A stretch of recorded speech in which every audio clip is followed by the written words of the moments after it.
My name is Lena, I'm 22 years old. And my aunt accidentally sent me a video of my own family calling me a pathetic failure. They were laughing, saying I should be grateful, while I'd been paying their bills for years. I stayed silent until the next payment was due. Before I tell you what I did, please like this video, subscribe, and comment where you're watching from. Because this almost broke me. You know that feeling when you're the invisible one in your family? The one who just exists in the background while everyone else gets the attention, the praise, the love. That was me. Always me. I wasn't the smart one like my cousin Sarah who got into medical school. I wasn't the charming one like my brother Marcus who could make everyone laugh at family dinners. I wasn't even the baby who got coddled and protected. I was just Lena. Quiet, dependable, forgettable Lena. But you know what I was really good at? Making money. And apparently, that was the only thing my family cared about. It started when I was 18. I'd just gotten my first real job at a marketing firm, and my mom's car broke down. She needed $800 for repairs, and she was crying because they couldn't afford it. So I gave it to her. Just like that. No questions asked. Then it was my dad's medical bills when he hurt his back. $2,000. I paid it. Then my aunt needed help with her rent because she'd lost her job. $500 a month for 6 months. I covered it. Then my grandmother's prescription medications weren't covered by insurance. $300 a month. I handled that too. And somehow, I became the family ATM. The person they called when the electricity was about to be shut off, when the rent was late, when there was an emergency and they needed cash fast. I want you to understand something, I didn't mind helping. I really didn't. These were the people I loved. The people who raised me, who were supposed to love me back. And I thought that maybe if I helped enough, if I gave enough, they would finally see me. Really see me. But here's the thing about being useful, you become invisible in a different way. You're not a person anymore. You're a solution. A resource. A safety net. Family dinners became awkward silences where no one really talked to me unless they needed something.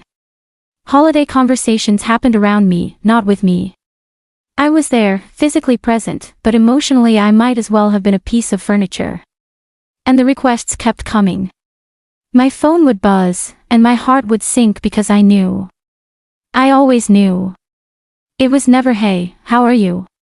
or "Want to grab coffee and catch up?" It was always "I hate to ask, but..." followed by a sob story and a dollar amount. Please subscribe if you're still watching, I need you to hear what happened next. I was paying for my mom's car insurance, my dad's credit card minimum payments, my aunt's groceries, my cousin's textbooks, my grandmother's phone bill. I was 22 years old and I was financially supporting 5 other adults. 5. And somehow, I was still the failure in their eyes. Because that's what hurts the most about this story. It wasn't just that they were using me. It's that they thought so little of me while they were doing it. I remember one family barbecue where my cousin Sarah was talking about her rotation at the hospital, and everyone was so proud, so interested, asking all these questions about her future. And I'm sitting there, literally paying for the groceries for that barbecue, and no one asked me a single question about my life. Not one. When I tried to join the conversation, to mention that I'd gotten a promotion at work, my uncle just kind of nodded and then immediately turned back to Sarah. Like what I had to say didn't matter. Like I didn't matter. But I kept paying. I kept giving. Because I thought that's what love looked like. I thought that's how families worked. You sacrifice for the people you care about, and eventually, they appreciate you for it. I was so wrong. The video that changed everything came on a Tuesday. I was at work, having a completely normal day, when my phone buzzed with a text from my Aunt Carol. It was a video attachment with the message "Oops, wrong person." I almost didn't watch it. I was busy with a project deadline, and I figured she'd meant to send me some funny meme or family photo by mistake. But something made me click play. And that's when my world fell apart. It was a video of my family. My family. Sitting around my aunt's kitchen table, the same kitchen table where I'd had Christmas dinner just 2 months before. The same people I'd been supporting for years. And they were talking about me. Comment your location if you've ever felt invisible in your own family. I see every comment. My aunt was holding the phone, filming herself and whoever else was in the room. I could hear my mom's voice first. I don't know why she thinks she's so important just because she has a job. Then my dad. She acts like she's doing us these huge favors, but honestly, what else is she going to spend her money on? It's not like she has a social life. They were laughing. Actually laughing. My cousin Sarah chimed in, I mean, at least she's useful for something. God knows she's not contributing much else to this family. But it was my aunt's voice that broke me. My Aunt Carol, who I'd been paying rent for. Who called me crying when she couldn't afford groceries. Who told me I was her angel when I helped her out. She said, she's honestly kind of pathetic when you think about it. Like, what kind of person has so little going on in their life that they can afford to pay everyone else's bills? She should be grateful we even let her help us. It makes her feel important. The laughter that followed was like a knife in my chest. She's a failure at everything else, my uncle's voice added, but at least she pays. The video kept going, but I couldn't hear anything else over the sound of my heart breaking. My hands were shaking so hard I could barely hold my phone. I sat in my office bathroom stall and cried for 20 minutes. Not just tears, ugly, body-shaking sobs that I tried to muffle with my hands because I couldn't let my coworkers see me like this. These were the people I loved. The people I'd sacrificed for. The people I'd chosen over my own financial security, my own dreams, my own life. And they thought I was pathetic. They thought I was a failure. They thought I should be grateful for the privilege of being used. I want you to understand the level of betrayal I felt in that moment. This wasn't just finding out someone didn't like me. This was discovering that the people I'd been killing myself to support saw me as nothing more than a walking wallet with no feelings, no dreams, no value beyond what I could give them. I'd been paying my mom's car insurance for 3 years. 3 years. And she thought I was acting important for having a job. I'd been covering my dad's credit card payments because he told me they were struggling. And he thought I had no social life, which was partly true, because I couldn't afford one after paying everyone else's bills. I'd been helping my aunt with rent for months, and she called me pathetic behind my back while taking my money. That night, I sat in my apartment, my tiny, barely furnished apartment that I couldn't afford to decorate because all my money went to my family, and I watched that video 17 times. 17 times I listened to the people I loved call me a failure. 17 times I heard them laugh at my expense. 17 times I felt my heart break a little more. But you know what I didn't do? I didn't call them. I didn't scream. I didn't send angry texts demanding explanations. I stayed silent. Subscribe and let me know in the comments if you've ever had your heart broken by the people who were supposed to protect it. The next day, my phone started buzzing like usual. My mom needed money for groceries. My dad's credit card payment was due. My aunt's rent was coming up. I responded to their messages exactly like I always did. Sure, Mom. No problem, Dad. I'll transfer it tonight, Aunt Carol. But I didn't transfer anything. For the first time in 4 years, I didn't send money. I just stopped. And I didn't tell them why. See, here's what they didn't understand about quiet people like me. We're not quiet because we're weak. We're quiet because we're watching. We're listening. We're learning. And I had learned that my family saw me as an ATM with feelings they didn't have to consider. So I decided to stop being an ATM. The first few days, nothing happened. They probably assumed the money would come late, like sometimes it did when I was busy with work. But by day 4, my phone started ringing. Hey, sweetie, my mom's voice, all sugar and fake concern. I haven't seen the grocery money come through yet. Is everything okay? Yeah, Mom, everything's fine. Oh, okay, good. So you'll send it today? I'm a little tight on money this month. Silence. Like she couldn't process what I'd just said. What do you mean tight on money? You have a good job. I mean, I need to keep my money for my own expenses right now. I could practically hear her brain short-circuiting. But I need groceries, Lena. I know, Mom. Maybe Dad can pick up some extra hours? More silence. Then, I don't understand what's wrong with you lately. She hung up. By the end of the week, my dad called about his credit card payment. Same conversation. Same confusion. Same anger when I said I couldn't help this time. My aunt was next. She was less nice about it. Lena, my rent is due tomorrow and you haven't sent the money. I know, Aunt Carol. I can't help with rent anymore. What do you mean you can't help? You've been helping for months.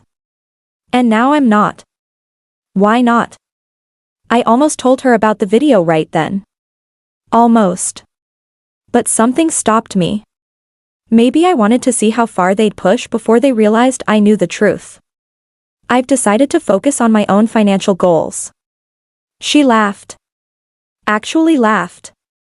What financial goals? You live in a shoebox apartment and drive a 10-year-old car. What could you possibly be saving for? The disrespect in her voice was staggering. This woman, who couldn't pay her own rent, was mocking my living situation while asking me for money. I'm not discussing my finances with you anymore, Aunt Carol. Fine. But don't come crying to me when the family turns their back on you for being selfish. She hung up too. Comment where you're watching from if you've ever been called selfish for stopping being a doormat. The calls escalated quickly after that.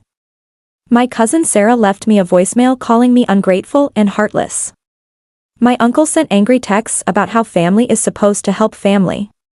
My grandmother, sweet elderly woman that she was, called me crying about how she couldn't afford her medications. That one almost broke my resolve. Almost. But then I remembered the laughter in that video. The casual cruelty in their voices when they thought I couldn't hear them. 2 weeks later, my mom called again. But this time, her voice was different. Desperate. Lena, baby, please. The electricity is going to be shut off tomorrow if I don't pay the bill. I need $300. I can't help, Mom. Please, I'm begging you. I don't understand why you're doing this to us. Doing this to them. Like I was the one who had done something wrong. Mom, have you considered getting a second job? A second job? Lena, I'm 52 years old. I can't work 2 jobs. But I can work 1 job and support 6 people? That's different.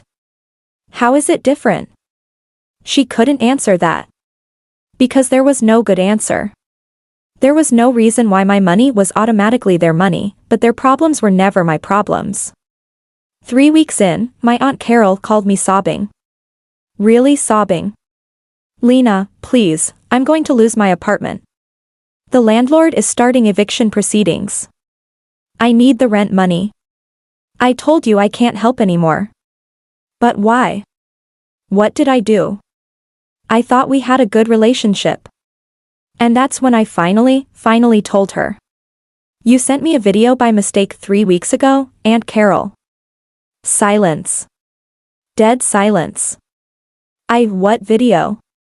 The one where you and the rest of the family called me pathetic and said I should be grateful you let me help you. I heard her breath catch. Oh God. Lena, You what? You thought I'd never find out how you really felt about me? It wasn't. We weren't. That's not how we really feel. Really? Because you sounded pretty comfortable calling me a failure while laughing about how I pay your bills. She started crying harder. I'm so sorry, baby. We were just venting. You know how it is when people are stressed. No, Aunt Carol, I don't know how it is. Because when I'm stressed, I don't mock the people who are helping me behind their backs. Please, Lena, don't punish everyone because of one stupid conversation. This isn't punishment. This is me finally understanding my worth. And I hung up. Like this video if you've ever had to teach your family how to treat you by stopping accepting their disrespect. The aftermath was swift and brutal. Within days, my entire extended family knew what had happened. The group chat that I'd been added to months earlier, the one where they usually asked me for money, exploded with messages. Some of them tried guilt. How can you abandon family like this? We raised you better than this. This is so selfish. Some of them tried anger. You're being ridiculous. It was just a private conversation. You're ruining the whole family over a stupid video. Some of them tried manipulation. Your grandmother is crying herself to sleep because she can't afford her medicine. Your parents might lose their house.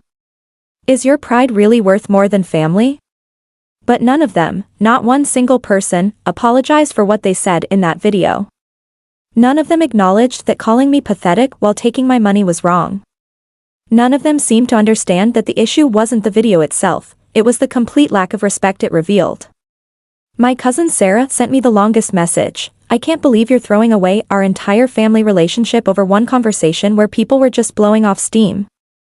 Yes, maybe we said some things we shouldn't have, but you're acting like we committed some unforgivable sin.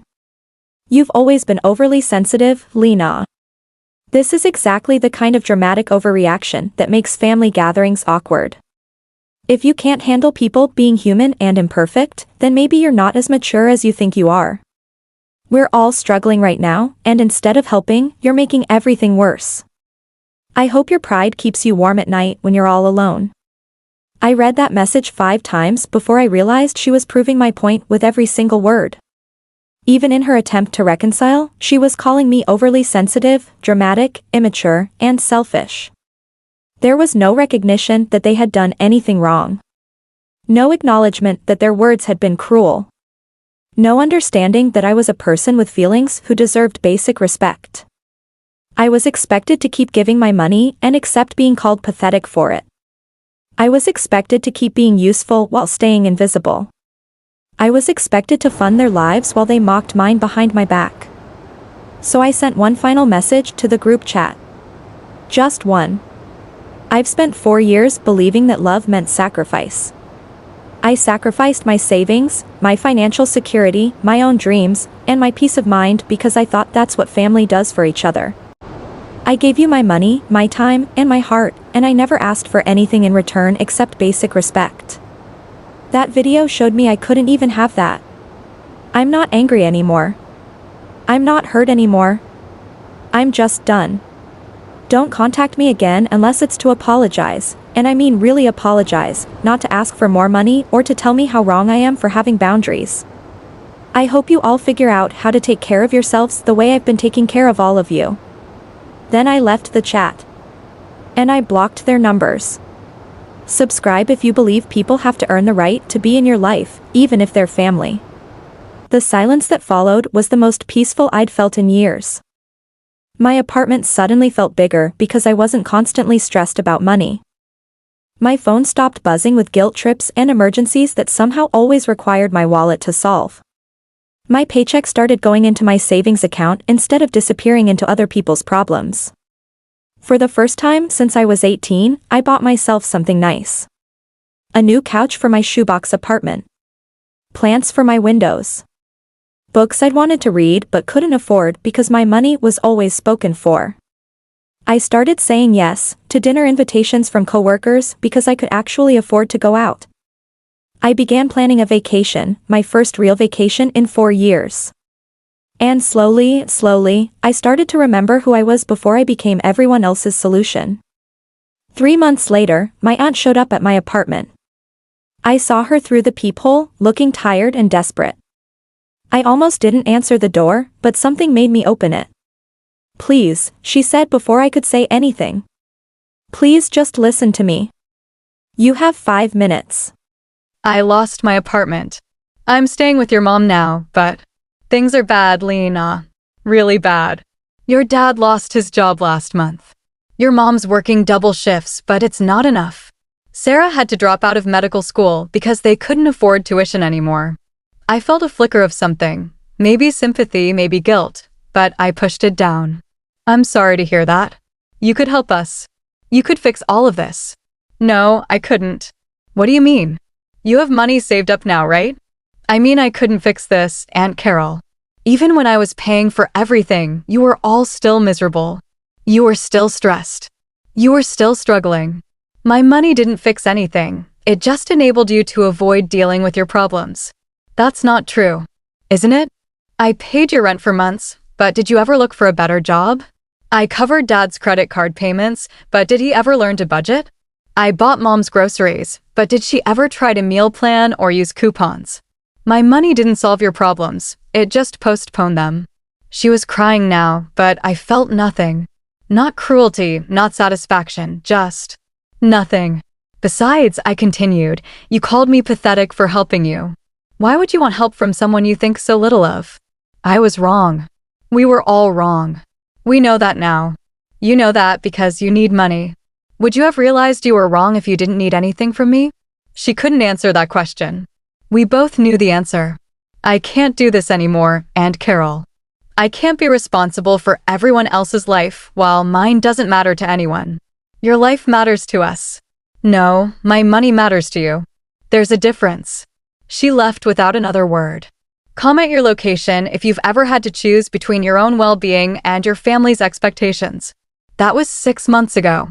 I haven't heard from most of my family since then, except for a few awkward text messages on my birthday and one Christmas card from my grandmother. I know some of you are probably thinking I'm heartless. That family is family, and I should have forgiven them and gone back to helping. But here's what I learned. Enabling people isn't love. Allowing people to disrespect you isn't kindness. And setting boundaries isn't cruel. It's necessary. I'm not responsible for fixing other people's lives, especially when they don't respect mine. I'm not obligated to fund other people's choices, especially when they mock me for doing it. I'm not required to set myself on fire to keep other people warm, especially when they complain about the smell of smoke. My family taught me that my worth was tied to my usefulness, that my value was measured by how much I could give and how little I would ask for in return. But I'm not an ATM. I'm not a safety net.